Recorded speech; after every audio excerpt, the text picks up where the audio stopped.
pinagmulan. Bawat hakbang ay sabay nating pinagdaanan.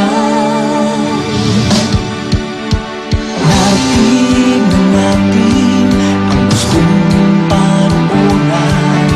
Ito ang tagumpay na ating inasal.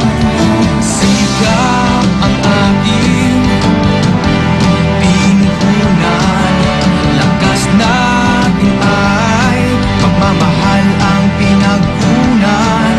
Layunin nating magbigay kasiyahan, tagumpay, tayo ay sinuklian.